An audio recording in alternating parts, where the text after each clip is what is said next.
the role of mind in formation of a disease, it primarily plays a role in forming a disease. Yeah. A small symptom I could give you is like fever. Yeah. The prodromal symptom of fever, that is the symptom which comes before you have fever, is that you're disturbed. You're not yourself, you're not your 100%. Yeah? You feel uneasy, your digestive capacities are not good. Overall, you're irritated, your irritability has increased. This itself indicates that before the body is getting involved, the mind has already involved itself into the formation of the disease. I mean, the body, the temperature hasn't risen at all. The temperature is going to rise tomorrow, but today you are disturbed.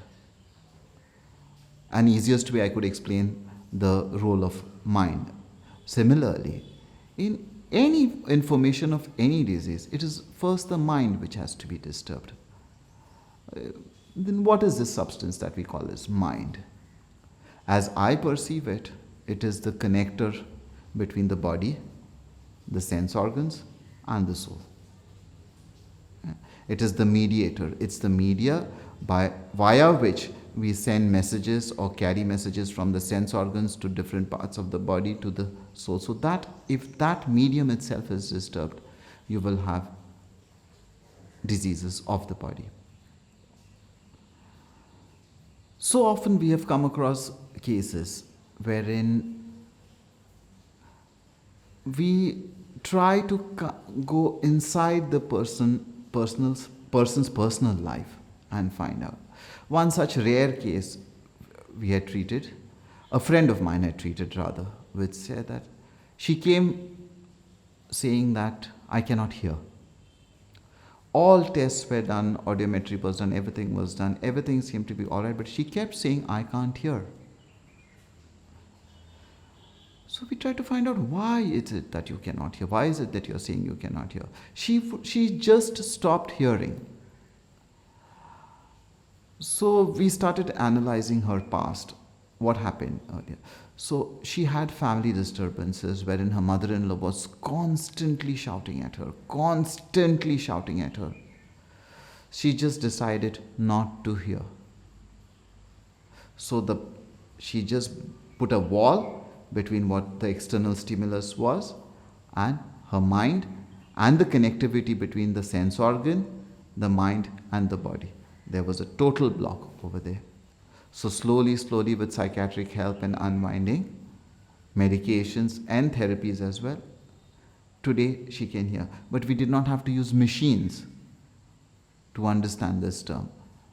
So there is a different role that the mind plays, but it is the primary role that the mind plays in formation of a disease.